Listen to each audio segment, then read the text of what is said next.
We currently have a situation in the Mideast that involves serious questions about what went wrong with intelligence, what went wrong with security, and there are other pending issues. There are a lot of people that are upset about corruption.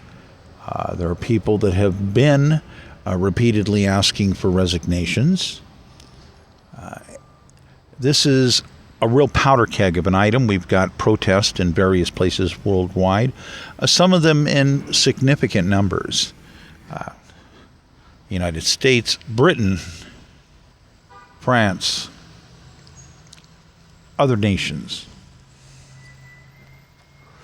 Mideast, but of course that's where we started with these significant demonstrations in many areas of the Mideast.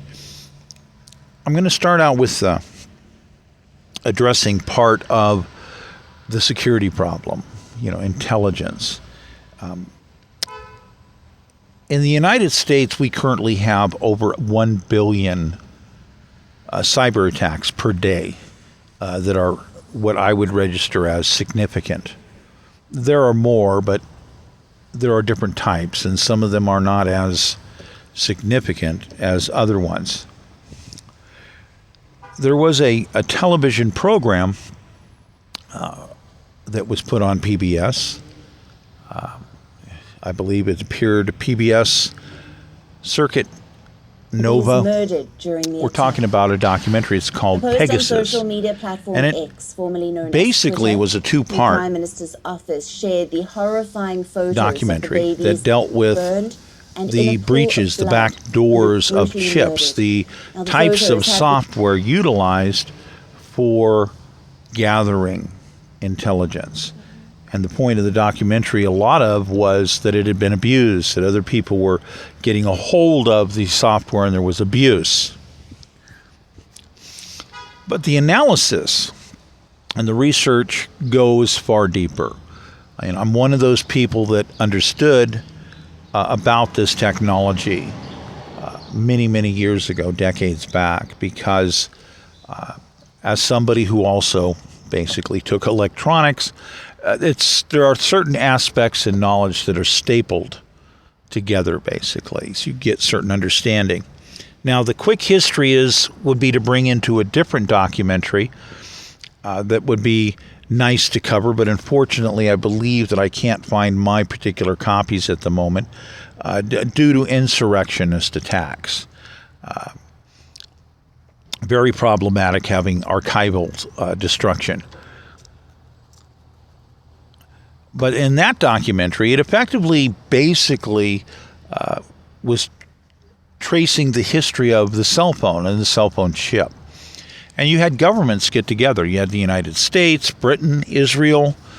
You had some very serious design stuff come down, and Israeli scientists were very deeply involved, as were other people repeatedly throughout the decades, many decades. Throughout the Western world. The understanding that electronics has certain types of mathematical options or limitations, methodologies, brings to a key point where what was desired at the governmental level was a group of governments decided to say, we want manufacturers to incorporate backdoors into chips. This means that at a certain point in time, we had a change occur in the manufacturing of many types of electronic chips. So effectively, you have magic software that basically will be able to infiltrate, trace. This means your location. This means recording. This means lots of backdoor access to do all these neat little things. So into this we had modern methodologies that would say, we'll put in a temporary fix of software to stop this cyber attack problem. Well, cyber attacks also deal with many types of items. They deal with not only software flaws, but they deal with backdoor sciences. So the most extreme version of cyber attacks, plain and simple, is there is no such thing as any software that is going to stop somebody who knows what to do and has access to the right equipment and software to be able to infiltrate your device, regardless of what it is. So all of this comes together in an understanding at different levels.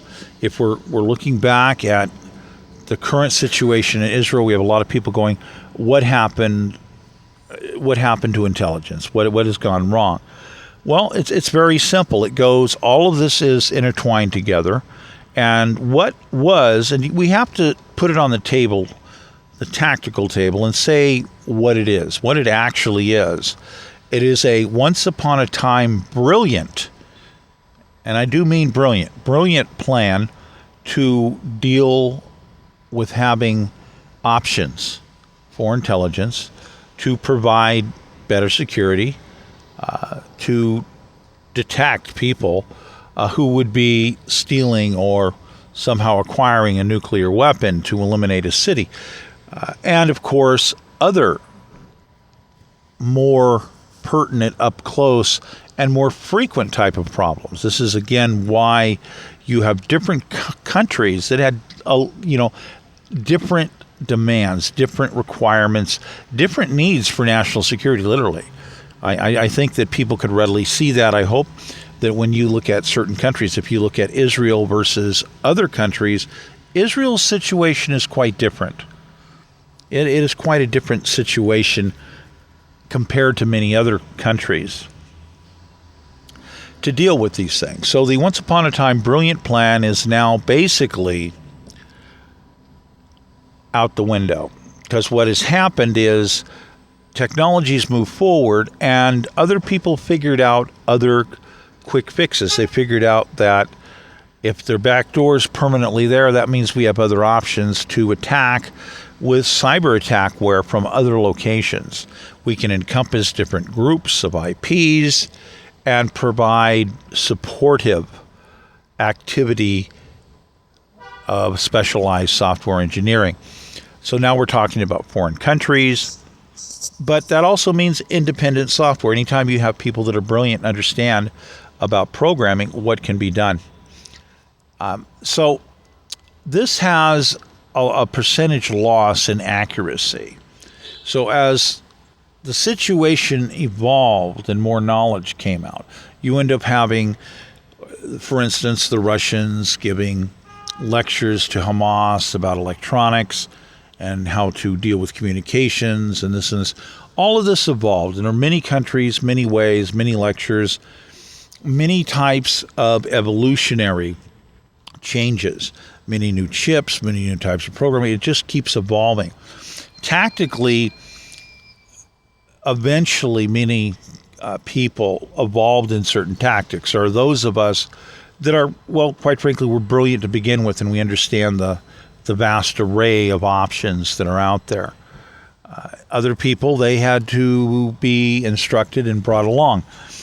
And this goes to say, with regardless of what quarter you're in, whatever faction you're with or pass through or whatever. So a set of complex evolutionary factors dealt with. Number one, you have the Hamas Palestinians realizing that, in fact, there was observation, that they were being monitored, recorded, and basically there were problems for their idea of security. So an evolution in types of codes, verbal codes, story codes, all of these things kept evolving in different ways. You also had types of cyber attacks designed to attack certain bus systems, certain communication systems, certain access points. So in other words, they could attack certain types of bus systems when they wanted to do certain types of communication, but not attack the bus system that they're on. So their stuff works, but people trying to gather intelligence have to pass through certain other bus systems. We're being impeded because of sponsored attacks, and this could be connected to the Russians or independent private entities. There's a wide array of ways to achieve these goals. Independent equipment can be constructed, placed in key areas. So there is a very complex series of options that evolved. And so we have different sides. For anything from the most simplistic to you change what you're talking about. You change what type of information you're dealing with visually. You change what type of additional software communication you're working with. So all of these together brought about a situation where a new evolution of tactical informational management evolved for Hamas, to the point where this is why Israel could no longer gain the same leverage of intelligence that they once had access to. And this is a big part of why what happened, because of the changes, this evolving situation, it gave new options for Hamas to do different types of communication in different ways. More on demand, more available, regardless of cyber attacks. There became a new methodology of ways to do things. So, pre-planned items, personalized communication, which is a return to the more personalized communication, and the education of understanding that there are breaches and lots of breaches, and how all these protocols are in place, and they had to invent counter protocols to be able to deal with various items. So essentially the truth at this point is there is no longer a 100% reliable intelligence system. That's gone, that's over with. We have evolution and reversion back to old style personalized direct communications. Everything has changed. Everything has changed. So we need to understand that if we look at the whole global picture, that a plan that once upon a time, and again I'm going to say it, once upon a time it was a brilliant set of tactics, just completely brilliant set of tactics, ends up becoming a serious problem. Nothing like a good emergency line phone, again, and getting interrupted by, well, spammers who got a hold and breached the system again, so that a dedicated line that is basically only available for emergencies. It was primarily set up as a terrorist. It's a mandatory website access that is required by law. So you have them. You have to have these numbers, these phones. And it's an emergency list. And there are people who get into these records and they abuse that, which is a governmental requirement. Unless, of course, you're the government. That's another picture. So stepping back to, yes, once upon a time, what literally was a very brilliant set of engineering to gather incredibly accurate information and have incredible options to be able to sort through information. And there was a lot of information that was sorted through. There's a lot of ethical practices that some people may not realize that go into the global scope. When you look at the full global scope, there are many countries. You have extreme ethics that are involved. But unfortunately, you had people from the very beginning with. You had like six guys stepped up and says, look, you understand that this is a brilliant set of engineering, but it's not going to be this way forever. This is going to end up getting discovered. There are people who are just going to do random experiments and discover things. There are people who are brilliant in electronics